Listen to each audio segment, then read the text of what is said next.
ሰላም ጤና ይስጥልን ተመልካቾቻችን ከአንከር ሚዲያ ዝግጅት ክፍል ያክብሮ ሰላምታችንን እናቀርባለን። የዕለቱን ዜናዎች ከዘውትር ተሳታፊያችን ጋር በመሆን ወደ እናንተ እናደርሳለን። አብራችሁን ልትቆዩ ግብዣችን ነው። መልካም ጊዜ። የአማራ ፋኖ አደረጃጀቶች ወደ አንድነት ለመምጣት ተስፋ ሰጪ ድርድርና ንግግር እያደረጉ ባለበት በዚህ ወቅት በተለያዩ ቀጠናዎች የሚደረጉት የህልውና ተጋድሎዎች በከፍተኛ የድል ዜናዎች ታጅቦ በመቀጠል ላይ ናቸው። በጎንደር በሸዋና በጎጃም ከፍተኛ ተጋድሎ የተደረገባቸው ውጊያዎች መካሄዳቸው ነው ከየቀጠናው የደረሰን መረጃ የሚያመለክተው። በጎንደር ምሽግ ድረስ በመዝለቅ በጨበጣ ውጊያዎች የተደረጉ ሲሆን ከፍተኛ ድል መመዝገቡን የአማራ ፋኖ ብሔራዊ ኃይል የሰሜን አማራ ቀጠና በላይ ዘለቀ እዝ የላከልን መረጃ ያመለክታል። በጎጃምም ዘመቻ ሰማዕታት ለሁለተኛ ሳምንት በመቀጠል በደብረ ማርቆስ ጨምሮ በምዕራብ ጎጃም የተለያዩ አካባቢዎች ውጊያዎች ተደርገው ድሎች መገኘታቸውን እንደዚሁ ከደረሰን መረጃ ለማወቅ ተችሏል። ሰሜን ሸዋም የአማራ ፋኖ ህዝባዊ ድርጅት የሸዋ ጠቅላይ ግዛት እዝ በደብረ ብርሃንና በሸዋሮቢት መካከል ሲንቀሳቀስ በነበረው የአብይ አህመድ ሰራዊት ላይ የደፈጣ ጥቃት በመፈጸም በርካታ ድሎችን እንዳገኘ ነው ከድርጅቱ የደረሰን መረጃ የሚያመለክተው። በወቅታዊው የፋኖ ተጋድሎ ዙሪያ የዘውትር ተሳታፊያችን የሰበሰባቸውን መረጃዎች ባጭሩ ያቀርባቸዋል። እንግዲህ የአማራ ፋኖ ብሔራዊ ኃይል ተመልሶ እንደገና ወደ ዋና ተግባሩ ወይም ወደ አንድነቱ ከተመለሰ በኋላ በስብሰባውን ወይንም የራሳቸውን የወታደራዊ ይትን እያደረጉ ነው በሚል በበርካታ ወታደራዊ ቀጠናዎች ላይ የአገዛዙ ጦር ወደ ዋና ካምፓቸው እንቅስቃሴ አድርጎ ለመምታት ከፍተኛ ጥረት አድርጎ ነበረ። ነገር ግን እንዲሁ በዋዛ የሚቀመሱ ሆነው አልተገኙም። በበርካታ አካባቢዎች ሊያጠቃ የሄደው ኃይል ከፍተኛ ክሳራ እየደረሰበት ተመቶ እየተመለሰ እንደሚገኝ ነው ማየት የቻልኩት። መሳይ በአጠቃላይ የአማራ ፋኖ ብሔራዊ ኃይል ምዕራብ አማራ ቀጠና ቴዎድሮስ ዕዝ 5ኛ ክፍለ ጦር የገረመው ወንዳወቅ ብርጌድ በዛሬው ዕለት እጅግ ቁጥሩ ብዙ የሆነ የመከላከያና የሚኒሻ አባል በስሙ ማስከዳት እጁን መስጠት መቻሉንና በተለይ በዋናነት የ403ኛ ኮር 71ኛ ክፍለ ጦር አባላት የሆኑ ጨምሮ 43 ሚኒሻዎችን ከነትጥቃቸው ስርዓቱን ከድተው ከፋኖ ኃይሎች ጋር መቀላቀል መቻላቸውን ነው የደረሰኝ መረጃ የሚያመላክተው። የአካባቢ በምዕራብ ጎጃም ቋሪት አካባቢ ነው የተፈጸመው።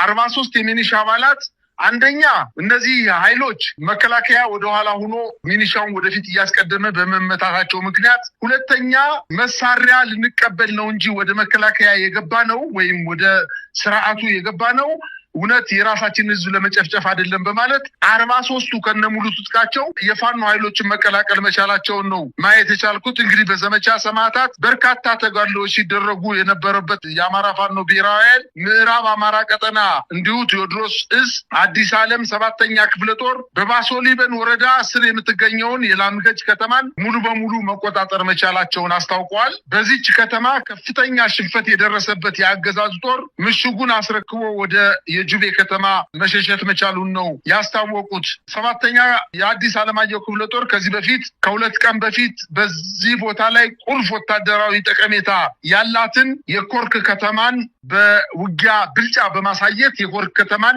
ከ3 ቀን በፊት መቆጣጠሩ መቻሉና በተደጋጋሚ ጊዜ የኮርክ ከተማን ለመቆጣጠር የመከላከያ ኃይሉ ተመልሶ ተደራጅቶ ከፍተኛ የሆነ ጥቃት መሰንዘር መቻሉንና ነገር ግን የኮርክ ከተማን ማስነጠቅ ሳይችሉ አሁንም ተቆጣጥረዋት እንደሚገኙ ነው እየገለጹ የሚገኙት። በሌላ ዜና በጃዊ ወረዳ ፈንድቃና ወርቅ ሜዳ ተብሎ በሚጠቀሱ አካባቢዎች ላይ እንግዲህ በአዊ በጎጃም አዊ ዞን አካባቢ የሚጠቀሱ ቦታዎች ናቸው። በዚህ በሁለቱ ወረዳዎች ፈንድቃና ወርቅ ሜዳ ተብሎ በሚጠቀሱ አካባቢዎች ላይ ከዚህ በፊት እንደሚታወቀው ይህን ቦታ የመከላከያ ኃይሉ ሙሉ በሙሉ ለመቆጣጠር እንቅስቃሴ ያደረገ ሳይሳካለት ቀርቶ ነበረ። አሁን ልክ እንደ ቋሪት ወረዳ ሁሉ ከ40 በላይ የሚሆኑ ሚኒሾች እጃቸውን መስጠት መቻላቸውንና በቀን 500 ብር የሚከፈላቸው ሚኒሻዎች በጣም በርካታ የሆነ ጉዳት በመድረሱ አንደኛ በውጊያው ከፍተኛ ጉዳት እየደረሰባቸው በመሆኑ የፊት ለፊት ተጋፋጭ አርጎ መከላከያ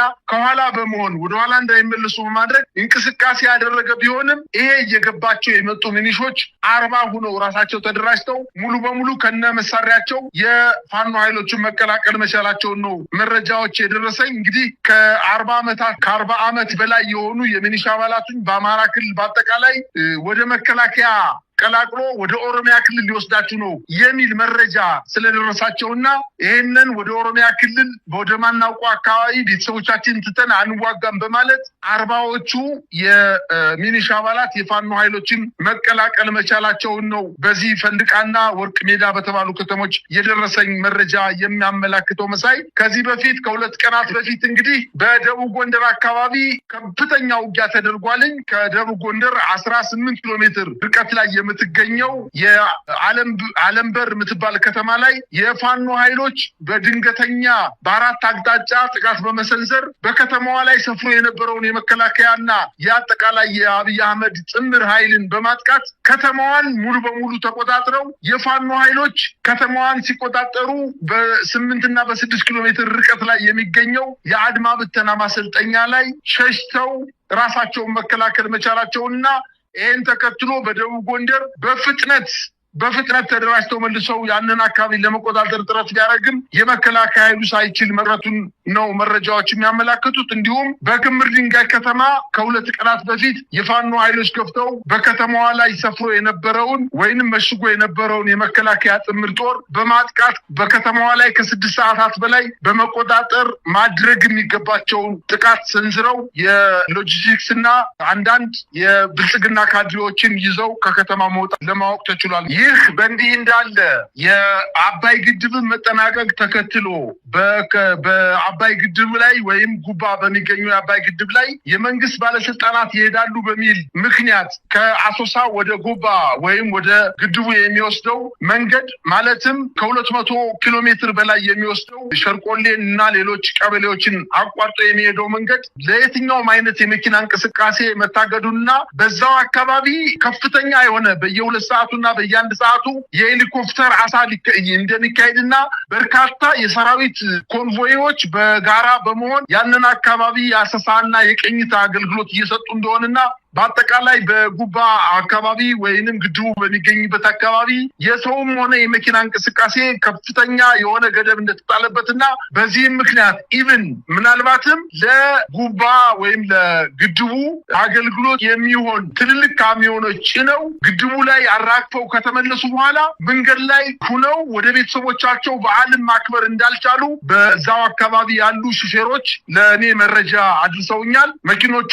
ትልልቅ ወይም ሃይቤድ ወይም ሎዌድ የሚባሉ መኪኖች በመንገድ ላይ ቁመው እንቅስቃሴ እንዳታደርጉ ተብለው ቁመው እንደሚገኙ መረጃዎች ደርሶኛል። በዛ አካባቢ ወይም በጉባ አካባቢ ከፍተኛ የሆነ ውጥረት እንዳለና ከዚህ በፊት ያልታወቁ ኃይሎች በዛ አካባቢ ከፍተኛ ጦርነት አስነስተው ወይንም ያልታወቁ ኃይሎች ናቸው የተባሉ የከባድና የቡድን መሳሪያዎችን ይዘው በመከላከያ ኃይሉ ላይ ማጥቃት መሰንዘራቸውንና የመከላከያ ድረገጽም በዛ አካባቢ የተደረጉ ጦርነቶችን በበላይነት ተቆጣጥሬ የቡድንና የከባድ መሳሪያዎችን ማረኩ ሲል መጥቀሱ የሚታወስ መሆኑን ይታወቃል።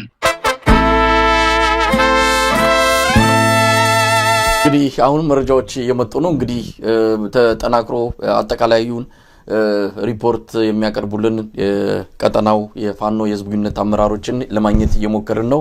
መስመር ላይ እንዳገኘናቸው ምናልባት በዚህ ከደረሰልን እናቀርባለን። ወደ ኋላ ላይ እንደዚሁ አግኝተናቸው ስለ ዛሬው ድልና አጠቃላይ ስላለው ሁኔታ እንዲነግሩ እናደርጋለን። አንዳንድ ፎቶግራፎችንም እያየን እንገኛለን። እንግዲህ በሙሉ የተጠናቀረ ቪዲዮ እንደሚደርሰን ነግረውናል። እንደነዚህ አይነት ፎቶግራፎች አሁን በዛሬው ድል አስመልክተው እየመጡ ያሉ ፎቶግራፎች ናቸው።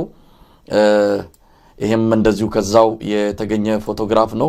ብዙ ፎቶግራፎች ናቸው እየመጡ ያሉት። እነዚህን እንግዲህ በማስረጃ መልኩ ሊቀርቡ የሚችሉ ናቸው። በነገራችን ላይ እንደ አገዛዙ ዝም ብሎ ባሰተኛ የድል ዜና ደጋፊዎችን ለማስቦረቅ የሚደረገው አይነት አይደለም። እዚህ በእኛ በኩል እየቀረበ ያለው መሬት ላይ ያለ በትክክልም የተለያዩ አካላት ተረጋግጦ የሚመጣውን መረጃ ነው ማቅረብ የምንችለው። ያንን በተመለከተ እንግዲህ ተጨማሪ መረጃዎችን እንዳገኘን የዘን የምንመጣ ይሆናል። እንደምታየው የወታደራዊ መኪና ላይ የሚታዩት የፋኖ ታጣቂዎች ናቸው። ከማረኩት ወታደራዊ ካሚዮን ጋር ሆነው የሚታዩበት ነው። እንደዚህ አይነት ተሽከርካሪዎች በርካታ ነው የማረኩት። ወደ 12 የፓትሮል መኪና እንደዚሁም 3 ኦራል ተሽከርካሪዎችን በቁጥጥራቸው ስር ማግባታቸውን ተመልክቷል። ድሉ በጣም አንጸባራቂ ነው። እንግዲህ ይህንን ድል ጠብቆ በሌሎች አካባቢዎችም እንዲደገም የማድረግ ኃላፊነት በፋኖች እጅ ወድቋል። እንግዲህ ብረትን እንደጋለ ነው እንደጋለ መቀጥቀጥ የሚባለው ነገር እዚህ ላይ በደንብ ሊሰራ ይገባል። አሁን አገዛዙ እግሬ አውጪ ነው። እንግዲያም ወልዲያ ላይ ያለው ሁኔታ ምናልባት እዚህ ስቱዲዮ ውስጥ ከገባንበት ጊዜ ድረስ የተለየ ነገር ሊፈጠር የሚችልበት ሁኔታ እንዳለ እንገምታለን። ከወዲሁ አዛዦቹ የግለሰቦችን መኪና እየነጠቁ እግሬ አውጪኝ እየፈረጠጡ እንዳለ ነው። ወሎ ላይ ያየነው ጎጃም መደገሙ አይቀርም። ስለዚህ እዛ አካባቢ ያለው የመከላከያ ኃይል እንደው ነፍሱን ማትረፍ ቢችል በተለይ እነዚህ ህፃናት ወታደሮች ናቸው። አብይ አህመድ በግድ እንደ ብሔራዊ ውትድርና አፍኖ አስገዳጅ ምልመላ አድርጎ ያስገባቸው ናቸውና እነዚህ ህፃናት ወታደሮች ወገኖቻችን ቢያንስ ለወላጆቻቸው ይትረፉ። ወላጆቻቸው ይሄን በስንት ስቃይ ውስጥ ያሉ ናቸውና ለወላጆቻቸው ሲሉ በጎጃምም በጎንደርም በሸዋም ያሉ የወሎን አይነት አጋጣሚ ተጠቅመው እጃቸውን ለፋኖች መስጠት ይገባቸዋል። ለዚህ ግለሰብ ስልጣን ማራዘሚያ የአንድ ኢትዮጵያዊ ልጅ ህይወት ከዚህ በኋላ መጥፋት የለባትም። ሌላ ለምንም አይደለም። አሁን ገብተው ይሄን መስዋዕትነት እየከፈሉ ያሉት የአብይ አህመድን ስልጣን ለማራዘም ነው እንጂ አማራ ላይ ጦር ሰብቆ በምንድነው የሚቆይ መከላከያ ሰራዊት ሊኖር አይችልም። ይሄ መከላከያ ሰራዊት እየተዋጋ ያለው እየገደለ ያለው የገዛ ህዝቡን ነው። እንደው ዘውዱ የዚህ ድል እንደምታ ምንድነው? ፖለቲካዊ ትርጉም አለው። ሌሎች በርካታ ነገሮችን ልንጠቅስለት እንችላለን። ምን ማለት ነው? በሌሎች አካባቢዎችስ እንዲህ አይነቱ ነገር ከተደገመ የአብይ አህመድ አገዛዝ አማራ ክልል ላይ ያከትምለታል። አማራ ክልል ላይ ያከተመለት ማለት ፌደራል መንግስት ላይ ህይወት ይኖራል ማለት አይደለም። ስለዚህ በጣም ከባድ ነው ለብልጽግና መንግስት አንዳች እርምጃ እስካልወሰደ ድረስ። መሳመሰግናለሁ። እንዳልከው ነው እንግዲህ ቀላል ድል አይደለም። በተለያየ ቦታ ላይ የሚወሰኑት ውሳኔዎች የፋኖ አንድነትና መጠንከር የሚያሳዩቸው ተጋድሎዎች ለሌሎችም ለሲቪሊያኖቹ በተለይም በተለያዩ የመሃል ሀገራት የሚገኙ ኢትዮጵያኖችንም ጭምር ሞራል የሰጠ ጉዳይ ነው። አሁን በዚህ በወሎ በተደረጉት የአማራ ፋኖ ምዕራብ አማራ ቀጠና ምኒልክ ዕዝ በሚወስዳቸው ታላላቅ እርምጃዎች ላይ ነው እየደነገጡ ባንኮችን እየዘረፉ እየሄዱ እንዳሉ ነው አሁን የሚመጡት መረጃዎች። እኔም ጋር አሁን እየደረሱኛል። በጣም በርካታ ቦታ ላይ የባንኮችን እየዘረፉ ይዘው እየወጡ ነው የብልጽግና ሰዎች። በተቻለ መጠን በሌላም በኩል እንዳያልፉ ክትትል ይደረግ የሚል መረጃዎች እየወጡ ነው ያሉት። ብዙዎቹ ፋኖች እንደደረሱ ከመድረሳቸው በፊት ባንኮቹን ዘርፈው እያመለጡ ነው። ዞሮ ዞሮ የትም የሚያመልጡበት ነገር አይኖርም። አብይ አህመድም ያው የመጨረሻ ህይወቱን ሊያድን የሚችለው እንግዲህ ወደ ተባበሩት አረብ ኤሚሬቶች ለመሄድ ካልሆነ በስተቀር ሌላ የለውም። እዛም ቢሆን እነሱም በጣም በሚያሳዝን ሁኔታ ይህንን ያህል $1,000,000 እየሰጠንህ ወታደሮችን ማለት ይሄን ጀነራሎች ምናምኖችን ጭምር የሚቀልቡለት እነሱ ናቸው አሁንም ድረስና አድርገን እንኳን መፍትሄ ካላመጣን እኛም ካንተ ጋር ከዚህ በኋላ ያለንን ግንኙነት እናቋርጣለን የሚል ጫና እየፈጠሩበት እንዳለ መረጃዎቹ እየወጡ ነው። በሳ እንግዲህ እንደምታየው ይሄ ሁሉ በምስሉ ላይ የሚያው እንግዲህ ተመልካች አድማጮቻችንን ማየት ትችላላችሁ።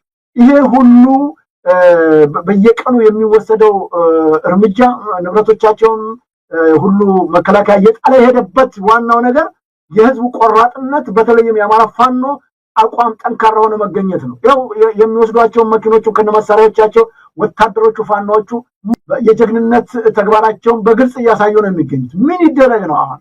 ምንድነው በሌላው ማህበረሰብ ምን ይጠበቃል? ምን ማድረግ አለበት? ቅድም እንዳልከው መሰለ በፖለቲካዊ ጉዳዮችም ላይ ትልቅ ስራ የሚሰራበት ነው። ስለዚህ በተቻለ መጠን በውስጥም ይሁን በአገር ውስጥ የሚገኙ ኢትዮጵያኖች በጋራና በአንድነት መስራት የሚገባቸው ስራ መጀመር አለባቸው። አሁን ደክሟል አብይ በቃ በየቀኑ የጦር ጀነራሎቹ ጭምር ቃቃ አደረገው እኮ ይሄን ሁሉ የጦር ጀነራል ዝም ብሎ ያነሳ ኮከብ ሲጭልበት እኮ አንድ ሰው ጀነራል ለመድረስ ስንትና ስንት ዓመት መድከም አለበት። ዕውቀቱ የላቸው ልምዱ የላቸው ጀነራል ስለሆኑ አገርን መከላከል ይችላሉ ማለት አይደለም። ይሄ ነው ውጤታቸው የሚያሳየን። ማዘዝ አልቻሉም፣ መምራት አልቻሉም። እየወሰዱ የሀገሪቱን ሀብትና ንብረት የፈሰሰበትን የድሃ ገበሬ ያዋጣውን ታክስ በመሰብሰብ እሱ ብቻ አይደለም የኛ ልጆች ከፍለው የማይችሉትን ዕዳ ከዓለም ባንክና ከአይኤምኤፍ እየተበደረ መሳሪያ የገዛ እየተዋጋ ነበር፣ ግን አልቻለም። አሁን ከዚህ በፊት ድሮንን ዋጋ ያለምንም ነገር እየሰጠችው ብሩንም ቢጨርስም አረብ ኤሚሬትም አሁን ደከመኝ ሰለቸኝ ያሳየው ለውጥ የለም በማለቷ አግደዋል። ዛሬም በዚህ በወሎ አካባቢ ከፍተኛ የሆነ የድሮን አሰሳ እንዳለ መረጃዎቹ እየደረሱ ነው የሚገኙት። ቢሆንም ግን ምንም ይምጣ ምንም ከዚህ በኋላ ይህ ትግል ወደኋላ የሚያቆመው ወይም የሚጎትተው ኃይል የለም። ህዝቡ ቆርጦ ተነስቷል።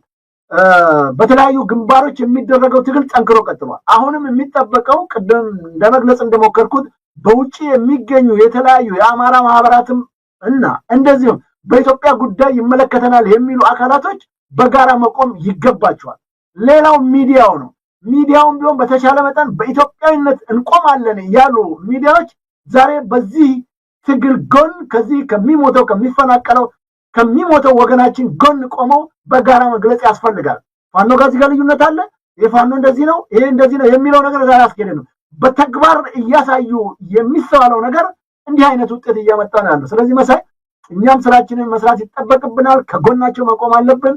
በተጓዳኝም ህዝቡም አሁንም ይህንን የፋኖ ትግል ደግፎ ይህንን የኢትዮጵያ ጸር የሆነ መሪና እንደዚሁም ደግሞ አስተዳደር ብልጽግና ተብየውን ማጥፋት ይገባናል ብዬ ነው የማስበው። መሳይ እንግዲህ ዘውዱ ሌሎች አካላትን በተመለከተ ያነሳው ሐሳብ አለ። በተለይም የአማራ ፋኖ ብሔራዊ ኃይል ውስጥ ያሉ በጎጃም በጎንደር በሸዋ ያሉትም የደስታ መግለጫ እየላኩ ነው። በጋራ ድላቸው ነው በጋራ የተገዳጁ ያሉት መሆኑ ከምንም በላይ ሊያስደስታቸው እንደሚችል ነው የገለጹትና ይሄ ነገር መሬት ላይ ደግሞ ወደ ሸዋና ሌሎች አካባቢዎች የሚደገምበት ሁኔታ እንዲፈጠር ማድረግ አለባቸው።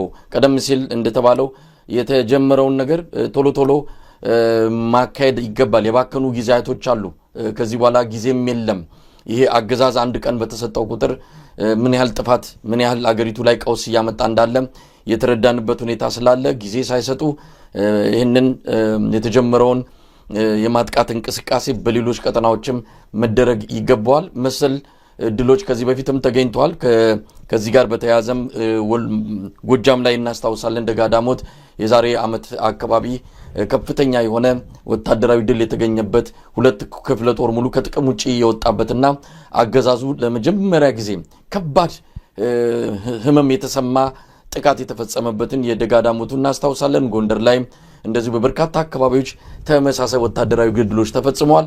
በአንድ ወቅት በተመሳሳይ ጊዜ የሚደረግ የማጥቃት እንቅስቃሴ ደግሞ የአገዛዙን አጠቃላይ እንቅስቃሴ ነው ከጨዋታ ውጪ የሚያወጣው። እዚህም እዚያም ጥቃት ሲከፈት ወታደሮችን ማጓጓዝ ከወዲህ ወዳ ማንቀሳቀስ የሚችልበት አቅም ስለማይኖረው በቀላሉ ለማንበርከክ ይመቻልና ሌሎች አካባቢዎች ያሉ የፋኖ አደረጃጀቶችም በቶሎ የማጥቃት እንቅስቃሴ የሚከፍቱበትና አገዛዙን ከዚህም ከዛም ማንቆራጠጥ የሚችሉበት እድል አለና በዚህ በሰሞኑ የወሎ ድል በመበረታታት ከፍተኛ የሆነ ታሪክ ሊመዘግቡ እንዲችሉ ነው እንግዲህ ከያቅጣጫው አስተያየትም እየተሰጠ የሚገኘው። በነገራችን ላይ የወሎ ድሉ ላይ አንድ መታወቅ ያለበት ሙጃ የተባለችው ስትራቴጂክ ከተማን መያዝ ያለውን ትልቅ ወታደራዊ ጠቀሜታ ነው።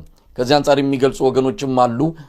ሙጃ ማለት ወደ ተለያዩ አቅጣጫዎች ወደ ደቡብ ወሎም ወደ ደቡብ ጎንደር ወደ ሰሜን ጎንደርም ጭምር ወደ ተለያዩ አቅጣጫዎች ለሚደረግ ወታደራዊ እንቅስቃሴ ማዕከልና ስትራቴጂ ሆና የምታገለግል ናት። ህወሓትም ያኔ ሙጃን ከያዘ በኋላ ነው እስከ ሰሜን ሸዋ ለዘለቀበት የዛን ጊዜው እንቅስቃሴው ትልቅ አስተዋጽኦ ያደረገው ሙጃ ከተማን መቆጣጠሩ ነው።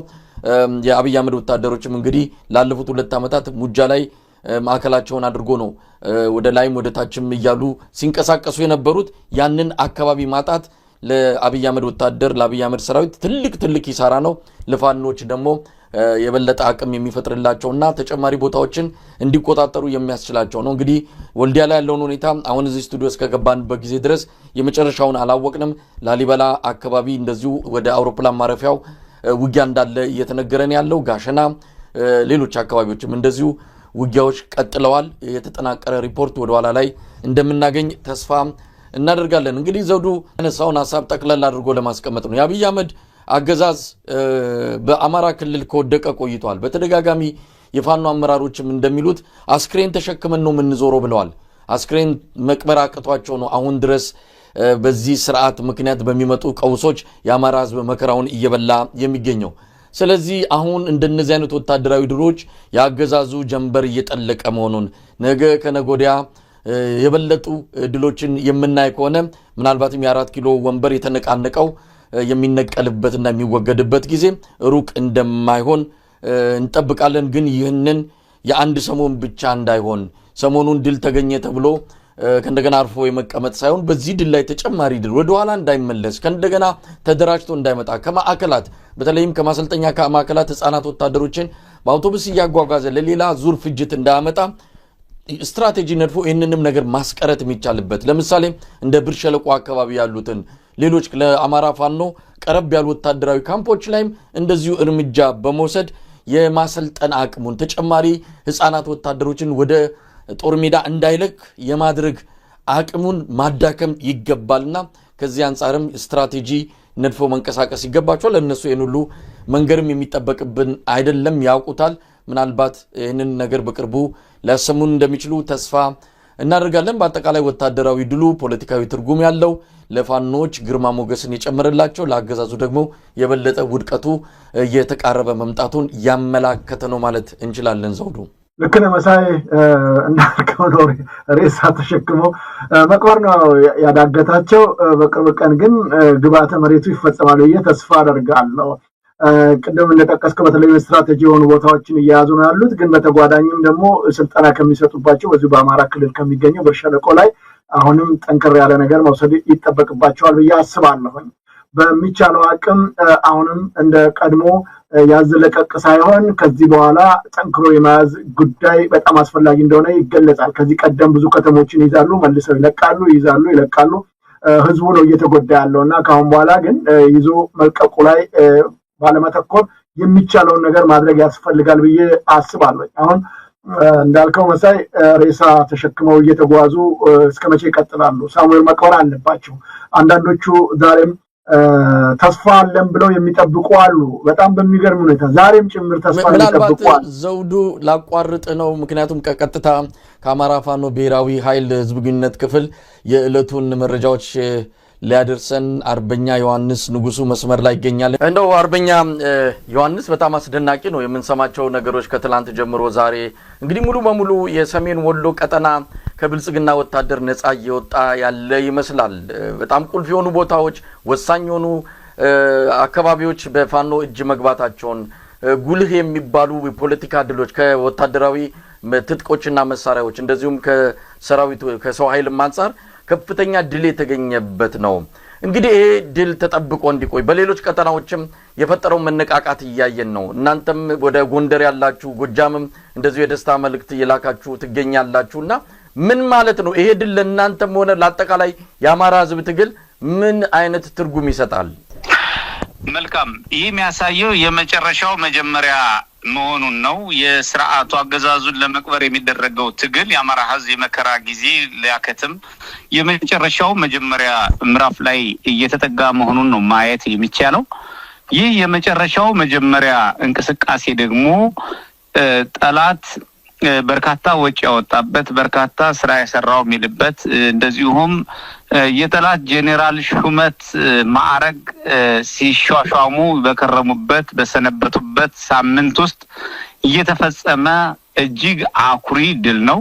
ይህ አኩሪ ድል በመስዋዕትነት ጭምር የተገኘ በመሆኑ ለሰራዊታችን መሪዎች በሙሉ ከፍ ያለ ምስጋና እናቀርባለን። እንደዚሁም ለህዝባችን እንዲሁም ለሰራዊታችን ደግሞ አጠቃላይ እንኳን ደስ ያላችሁ እንኳን ደስ ያለን እያልን ይህ የመጨረሻው መጀመሪያ እንቅስቃሴ ተጠናክሮ አገዛዙን አጠቃላይ ከኢትዮጵያ ጥላ ስር የማጽዳት እንቅስቃሴዎች ተጠናክረው እንደሚቀጥሉና አገዛዙ እንደሚገረሰስ የመጨረሻውን ብልጭታ የታየበት የአውደ ውጊያ ድል ነውና ምንም ለማለት የማያስችል ለመኮነን ለማጣጣል ለማድበስበስ ለማዋሸት ለማስተባበል እንኳን በማይመች ሁኔታ ሰቅዞ ሐቁን አፈርጦ ያስቀመጠ የአማራ ህዝብ የእውነት ትግል የኢትዮጵያ ህዝብ የእውነት ትግል ውጤት ነው። እንግዲህ ከወደ ምስራቅ አማራ ቀጠና ምኒልክ እዝ የታየው ቀደም ሲል ሁሉም ቀጠናዎች በቴዎድሮስ እዝ ባሳመነው ዝና በበላይ እዝ እጅግ አስደናቂ ተጋድሎች እየተደረጉ ቆይተዋል። አሁንም እየተደረጉ ይገኛሉ። በቀጣይ ተጠናክረው ይቀጥላሉ። የመጨረሻውን መጀመሪያ ተጀምሯል ማለት ይቻላል። አመሰግናለሁ።